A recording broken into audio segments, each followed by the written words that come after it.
नमस्ते।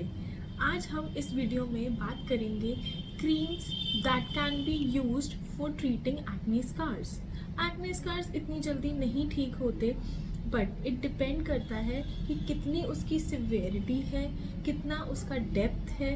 अगर बहुत सरफेस वाले स्कार्स होते हैं, जो बहुत माइल्ड स्कार्स हैं, जो सिर्फ सरफेस की लेयर ख़राब हुई है, तो उन स्कार्स पर ये क्रीम्स अप्लाई कर सकते हैं और रिजल्ट्स भी बहुत जल्दी मिल जाते हैं। Doctor Ritika Dhingra, CEO lux skin clinic. आज हम बात करने लगे हैं एक्ने स्कार्स के ट्रीटमेंट के बारे में। Second modality that are creams और ointment that are used for treating the acne scars. अब सबसे पहले हम बात करते हैं एक्ने स्कार्स कैसे बनते हैं। हमारी स्किन पर बहुत फाइन मार्किंग्स होती हैं। जब whenever there is loss of these markings on our skin, it can give the appearance of a scar. Scars can be of different types. It can be differentiated on the basically the causative factor and the extent of the scar or the appearance of the scar. First, the scars can be of three types: macular, atrophic and hypertrophic scars. Macular scars are just basic the loss of skin marking, so it just slight reduction in the skin surface. Atrophic scars are it's like a textured scar जिसमें skin बिल्कुल दरदरी सी हो जाती है. These are known as atrophic scars. Next third is hypertrophic scars. Hypertrophics होते हैं, they are raised ones, जो skin की सरफेस से ऊपर होते हैं, उनको हम कहते हैं हाइपरट्रॉफिक स्कार्स. अब हम बात करते हैं एट्रॉफिक स्कार्स की. Atrophic scars can also be differentiated on the causative factor, कि कौन से किस तरीके के एक्ने हुए थे, उस वजह से ये स्कार्स फॉर्म हुए. Patient is suffering from deep nodules and cyst like acne, then deep rolling scars बहुत ज़्यादा कॉमन होते हैं. अगर किसी पेशेंट्स को पस्ट्यूल्स या पेप्यूल्स हैं, तब बॉक्स स्कार्स या रोलिंग स्कार्स ज़्यादा कॉमन रहते हैं. अगर कहीं पेशेंट्स में सिर्फ क्लॉग पोर्स हैं, black heads and white heads हैं, उन पेशेंट्स में आइस पिक स्कार्स बहुत ज़्यादा कॉमन रहते हैं. अब हम बात करते हैं जो क्रीम्स स्कार्स के ट्रीटमेंट के लिए यूज़ करी जा सकती हैं और इनसे रिज़ल्ट बहुत बेहतर मिल सकते हैं. सबसे पहले these creams are vitamin A derivatives. सबसे पहले आता है ट्रेटिनॉइन, सेकेंड टिज़राटीन. ये क्रीम्स कैसे काम करती हैं? ये क्रीम्स बेसिकली हमारे एपिडर्मल सेल टर्नओवर को इंक्रीज करती हैं. उससे क्या होता है, हमारी जो स्किन की ऊपर की परत है, that is upper layer of the skin, उसमें सेल्स की इंक्रीजिंग पावर ज़्यादा बढ़ जाती है. Third, it also helps in improving the texture of the skin.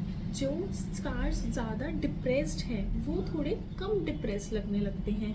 Creams can very much effective in improving the appearance of the scars, but creams ज़्यादातर ऐसे नहीं आप सिर्फ क्रीम्स को यूज़ कर सकते हैं कि आपको लगे कि स्कार्स बिल्कुल ख़त्म हो जाएंगे क्रीम से. नहीं, ऐसा नहीं हो सकता.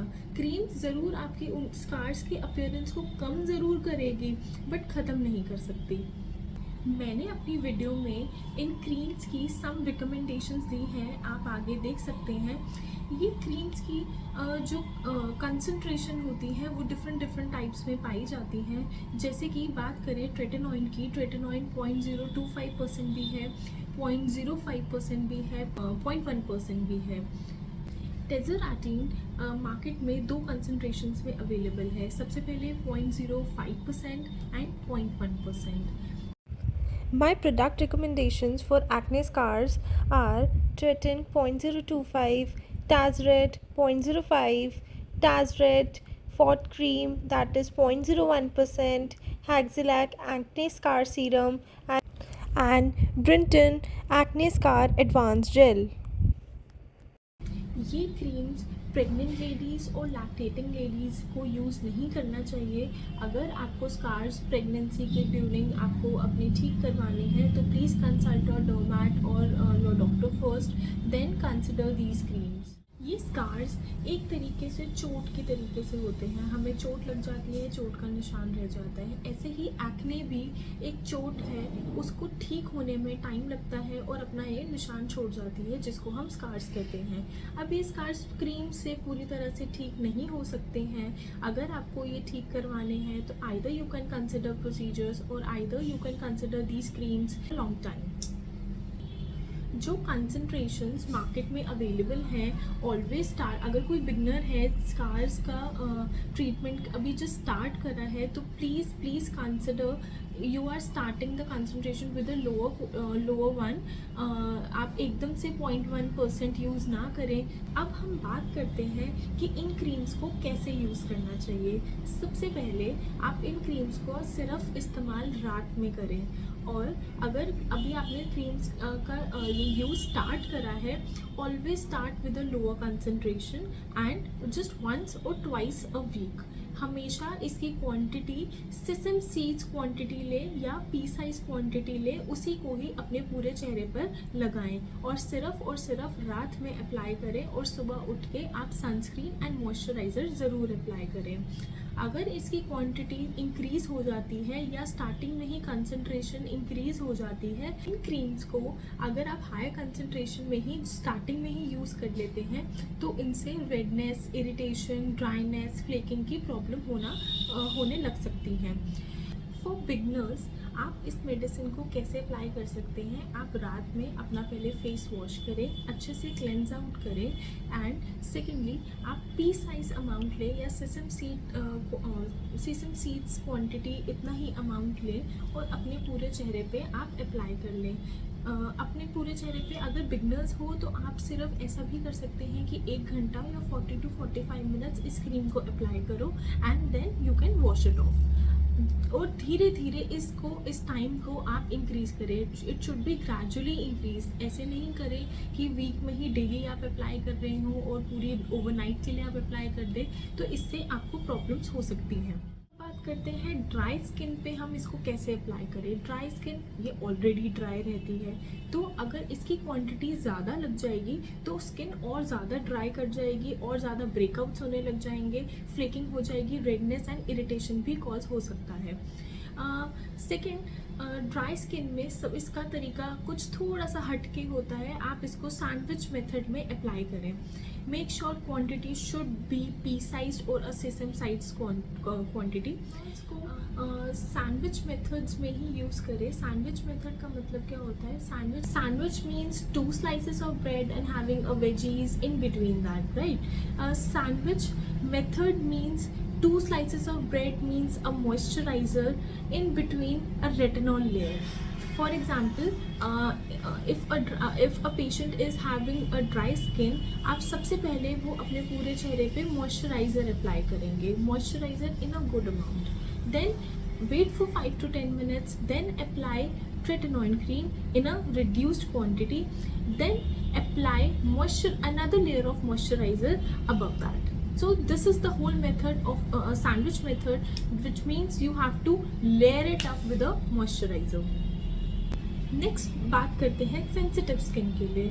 सेंसिटिव स्किन सबसे पहले सेंसिटिव स्किन पेशेंट्स में उनको ट्रेटिनोइन रेगुलरली बेसिस पे अप्लाई नहीं करनी चाहिए, एंड अगर आप अप्लाई कर भी रहे हैं तो हाफ एन आवर अप्लाई करें और उसको उसी टाइम वॉश कर दें। Second, do not apply overnight as it can cause irritation and will not be able to tolerate that. Next हम बात करते हैं ऑयली और एक्ने प्रोन स्किन की। ये पेशेंट्स ट्रेटिनोइन को बहुत अच्छे से टॉलरेट कर लेते हैं, बट अगर फ्लेकिंग हो तो आप मॉइस्चराइज़र का इस्तेमाल ज़रूर करें। सेकेंड, सबसे मेन इम्पॉर्टेंट बात, इन ट्रेटिनोइन्स एंड टेज़ोरोटीन क्रीम्स को लगाने से पहले आप ये चीज़ का ध्यान रखें कि corner of the eyes, corner of the mouth and आला ऑफ द नोज़ पे इसको इस्तेमाल बिल्कुल ना करें, या आप सबसे पहले थोड़ी सी वैसलीन लेके आप इन पार्ट्स पे आप अप्लाई करें और उसके बाद ट्रेटिनोइन या टेज़ोरोटीन क्रीम्स का इस्तेमाल करें। ऐसा इसलिए हम बोल रहे हैं, अगर आप ऐसा नहीं करते, if you don't apply like this, these folds get irritated and it will cause irritation or even it can turn to darker color. अब बात करते हैं रिजल्ट्स की। इन क्रीम से रिजल्ट्स कितने टाइम तक आएगा? मिनिमम आपको इन क्रीम्स का इस्तेमाल 6 to 9 मंथ्स अप्लाई करना ही पड़ेगा। अगर और रिजल्ट्स भी तब आएंगे if you are religiously and are persistent enough कि आप अच्छे से इसको अप्लाई कर रहे हैं। अब इन क्रीम्स के साइड इफ़ेक्ट्स की बात करते हैं। जैसे कि मैंने आपको पहले बताया, साइड इफ़ेक्ट ज़्यादा नहीं होते। हाँ, redness, irritation, itching, burning sensation and sensitive to skin ये ज़रूर हो सकते हैं। एंड उसके लिए भी मैंने आपको बताया हम इसको कैसे रिड्यूस कर सकते हैं। आप पहले इसकी क्वांटिटी को बहुत कम इस्तेमाल करें और साथ ही उसको ग्रेजुअली इंक्रीज़ करें, धीरे धीरे बढ़ाएं। और for beginners start with only once a week, then start it daily. धीरे धीरे इसको आप बढ़ाएं। कई पेशेंट्स में देखा जाता है जब ये क्रीम्स इस्तेमाल कर रहे होते हैं तब उनकी बहुत ज़्यादा एक्सफोलिएशन या पीलिंग होती है। अगर ऐसा हो रहा है, बर्निंग सेंसेशन आपको फील हो रही है, तो आप प्लीज़ इन क्रीम्स को उसी टाइम आप रोक दें और अपने डॉक्टर से सबसे पहले कंसल्ट करें। आज हमने बात करी कि ये क्रीम्स कैसे आपके लिए, आपके स्कार्स के लिए काम कर सकती हैं, कैसे हेल्पफुल रहेंगी, कितना लगाना चाहिए, कैसे लगाना चाहिए, आपको कब तक रिजल्ट्स मिल सकते हैं। और एक लास्ट बात, एक ये चीज़ वेरी इम्पॉर्टेंट कि ये क्रीम्स सिर्फ न्यू स्कार्स पे ज़्यादा बेटर रिजल्ट देती हैं as compare to your old scars. अगर आपके ओल्ड स्कार्स हैं तो हमारी दूसरी वीडियो को आप कंसिडर कर सकते हो, जिसमें मैंने बताया है कि स्कार्स के प्रोसीजर्स कैसे होते हैं, lasers, fractional CO2, microneedling, MNRF, laser रीसर्फेसिंग। आप इन सबको आप कंसिडर कर सकते हैं। आशा करती हूँ कि आपको मेरी ये वीडियो पसंद आई होगी और ऐसे ही स्किन और हेयर से रिलेटेड जानकारी जानने के लिए आप हमारे चैनल को सब्सक्राइब कर सकते हैं।